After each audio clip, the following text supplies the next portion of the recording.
Hello friends, good morning. Today I fill the CTET form. तो आप सभी को पता ही है कि सीटेट फॉर्म भरने से पहले आपको किन किन चीज़ों को ध्यान में रखना है। तो ये जानने के लिए आप पूरा वीडियो एंड तक देखिए। तो जो इस चैनल पर नया है उन्हें मैं बता दूं कि मेरा नाम है आकांक्षा और मैं हूँ एक बीएड के स्टूडेंट और साथ ही साथ मैं कर रही हूँ सीटेट की प्रिपरेशन। तो आपने कल का व्लॉग देखा ही होगा, उसमें हमने जो हिंदी की सीरीज़ है वो स्टार्ट की है। तो हमारा जो हिंदी का प्रैक्टिस है वो यहाँ पर कंटिन्यू चल रहा है। तो कल हमने 2 सेशन कंप्लीट कर लिए थे, साथ ही साथ उसके जो नोट्स है वो भी हमने यहाँ पर लिख लिए थे। उस सेशन से जो भी हमें इम्पोर्टेंट नोट्स और इम्पोर्टेंट टॉपिक्स जो कि एग्ज़ाम में पूछे जाते हैं उनके बारे में हमने नोट्स हमारे नोटबुक पर बना ली थी। तो हिंदी मेरी फ़र्स्ट लैंग्वेज है। जब मैंने फॉर्म फिल किया तो मैंने फ़र्स्ट लैंग्वेज हिंदी ही रखी है। तो आप सभी को पता ही है हिंदी का जो क्राइटेरिया है वो 30 मार्क्स के क्वेश्चंस है। उसमें से 15 मार्क के पेडोलॉजी और 15 मार्क के जो है वो कॉन्सेप्ट बेस्ड क्वेश्चंस आते हैं। तो हमें हमारे जो एग्ज़ाम का जो क्राइटेरिया है उसे हमें बहुत ही अच्छे से समझना चाहिए, ताकि अगर हमें जो भी लैंग्वेज पहले नंबर पर या जो सेकंड नंबर पर हमें लैंग्वेज रखनी है तो सबसे पहले हमें उसके बारे में पता होना चाहिए। तो आज के वीडियो में मैं आपको यही बताऊंगी कि हमारी जो फर्स्ट लैंग्वेज और सेकंड लैंग्वेज है वो हम कैसे सिलेक्ट करें, ताकि अगर फॉर्म भरते समय हमें प्रॉब्लम क्रिएट ना हो। तो आज सुबह मैं हिंदी की प्रैक्टिस कर रही थी, तो कल मैंने 2 सेशन कंप्लीट कर लिए थे। तो आज था मेरा 3rd सेशन। तो आप देख सकते हैं मेरा जो 3rd सेशन है उसकी जो नोट्स है वो यहाँ पर मैं बना रही थी। साथ ही साथ जो भी इम्पोर्टेंट टॉपिक्स है या फिर जो इम्पोर्टेंट क्वेश्चंस है और जो एग्ज़ाम में पूछे जाते हैं वो भी मैं यहाँ पर लिख रही थी। तो जो वीडियोज आते हैं उसमें जो बेसिक कॉन्सेप्ट और जो पीवाईक्यूज है जो कि पहले एग्ज़ाम में पूछे जा चुके हैं तो उसकी भी यहाँ पर मैं प्रैक्टिस कर रही थी। तो हिमांशी मैडम की जो हिंदी पेडोलॉजी की जो सीरीज़ है वो यहाँ पर मैं कंप्लीट कर रही थी। तो ये सेशन 3rd नंबर का था। तो 3rd नंबर के सेशन के जो पहले के 2 सेशन है वो भी मैंने बहुत ही अच्छे से यहाँ पर नोट्स बनाई है। तो लिखते लिखते यहाँ पर जो सेशन है वो यहाँ पर कंप्लीट होने ही वाला था। तो ये जो सेशन है वो 10 मिनट का था। तो फाइनली ये सेशन यहाँ पर कंप्लीट हो चुका था। तो जो भी इम्पोर्टेंट टॉपिक है उसको मैंने हाईलाइट करके अगर आप टॉपिक हाईलाइट करके या फिर अंडरलाइन करके नोट्स बनाएंगे तो आप जब भी रिवाइज करने बैठोगे तो जो भी इम्पोर्टेंट टॉपिक है वो आपको अच्छे से समझ में आएंगे। जब आप हाईलाइट करते हैं तब आपको समझ में आता है कि कौन सा टॉपिक इम्पोर्टेंट है और हमें वो टॉपिक रिवाइज करने के बाद बहुत दिनों तक याद रहता है। तो हमने कल के सेशन में देखा था कि जो भाषा अर्जन है उस पर एक क्वेश्चन पूछा ही जाता है। साथ ही साथ हमारा जो नेक्स्ट सेशन था वो था लक्ष्य भाषा व मातृभाषा। इन दोनों टॉपिक पर एक क्वेश्चन हमेशा एग्जाम में पूछा ही जाता है। तो इसमें भाषा अर्जन और भाषा अधिगम इन दोनों का भी जो डिफरेंस है वो यहाँ पर बताया गया था, ताकि अगर क्वेश्चन डिफरेंस बिटवीन पर भी आए तो हमें वो सॉल्व करते आए, ताकि हमारा जो क्वेश्चन है वो खाली ना जाए।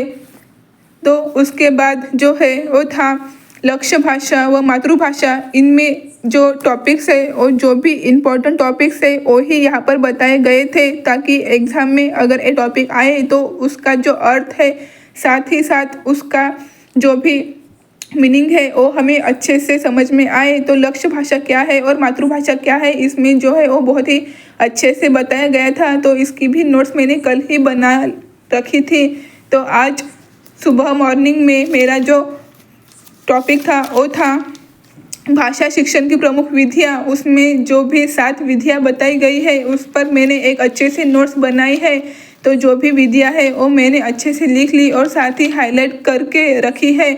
नेक्स्ट जो सेशन था वो था जीन पियाजे के ऊपर। तो हमारे पेपर में जो भी थेरीज आती है वो हमें अच्छे से याद रखनी है, ताकि अगर कोई भी थेरी पर क्वेश्चन पूछा जाए तो हमारा जो मार्क्स है वो खाली ना जाए। हमारा तो जिस प्रकार सीडीपी में अलग अलग थेरीज है, जैसे कि जीन पियाजे की थेरी, वैगोत्स्की की थेरी या फिर चॉम्स्की की थेरी, और स्किनर की थ्योरी। तो उसी प्रकार हमारी जो हिंदी पेडोलॉजी है, हिंदी का जो कॉन्सेप्ट बेस्ड क्वेश्चन है, उस पर भी हमें जीन पियाजे की और चॉम्स्की की थ्योरी भी पूछी जा चुकी है। इसलिए हमें जो है वो कॉन्सेप्ट जो है थ्योरी के, वो हमें अच्छे से याद रखने चाहिए।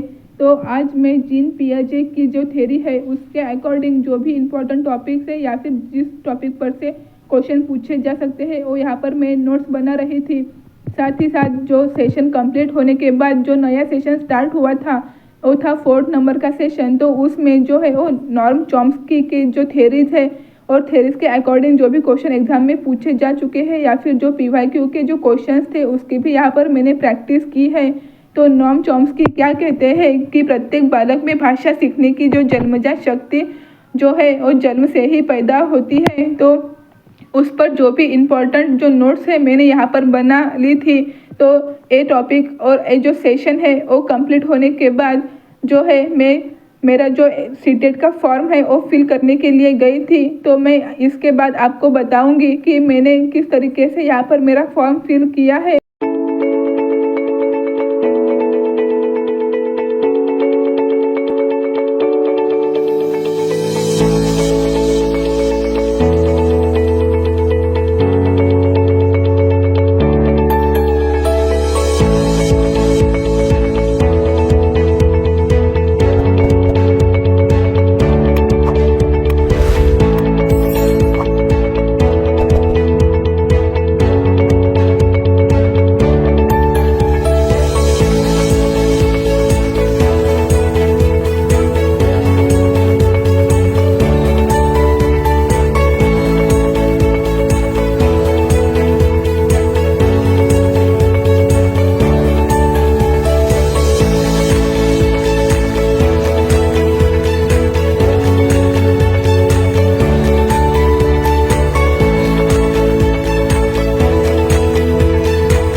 तो फाइनली हमारा जो सेशन है यहाँ पर कंप्लीट हो चुका था और यहाँ पर मैंने पूरे नोट्स निकाल लिए थे। तो अभी बारी है सीटेट के फॉर्म की।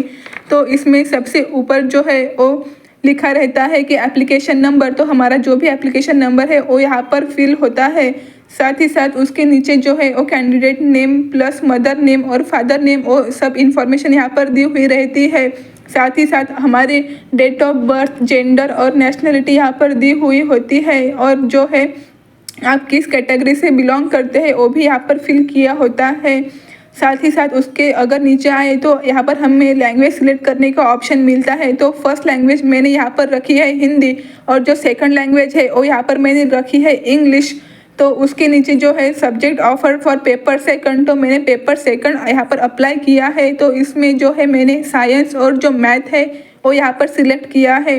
उसके बाद जो है minimum education qualification for classes, तो उसके बाद जो है वो 50% मार्क्स आइदर इन ग्रेजुएशन और इन पोस्ट ग्रेजुएशन। तो मेरा पीजी भी हो चुका है। उसके बाद आते हैं क्वालिफाइंग एग्ज़ाम।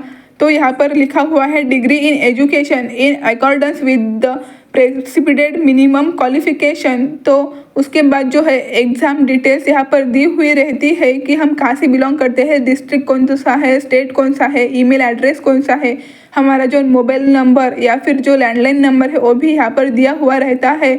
अगर नीचे आए तो यहाँ पर हमारा जो फ़ोटो है वो यहाँ पर आपको दिख सकता है। हमारा जो एप्लीकेंट का जो फ़ोटो है वो यहाँ पर प्रूफ होता है। तो उसके साथ ही साथ जो है उसके आगे हमारी जो सिग्नेचर है वो दी हुई रहती है और उसके बाद जो है वो फ़ी पेमेंट का डिटेल्स यहाँ पर होता है। तो जो पेपर सेकंड के लिए मैंने अप्लाई किया है तो मुझे 1000 रुपीज़ यहाँ पर पे करने पड़े तो साथ ही साथ उसके सामने कस्टमर आईडी होता है। तो इस तरीके से यहाँ पर जो है हमें हमारा जो सीटेट का फॉर्म है वो यहाँ पर हमने पूरा फिल किया हुआ है। तो आप जब भी फॉर्म फिल करेंगे तो आपको एक चीज़ बहुत ही ध्यान में रखनी होगी कि जो है वो हिंदी लैंग्वेज या फिर जो सेकंड लैंग्वेज है इंग्लिश, इनमें से आपको जो भी ईजी जाती है तो वो लैंग्वेज हमें फर्स्ट नंबर पर रखनी है। तो इस तरीके से यहाँ पर मैंने फॉर्म फिल किया। तो आप देख सकते हैं ये है सीटेट का फॉर्म। तो फाइनली मैंने अप्लाई कर दिया है और मेरी प्रैक्टिस भी अभी अच्छे से शुरू है। तो फाइनली ये ब्लॉग मैं यहीं पर ख़त्म करती हूँ। Thank you.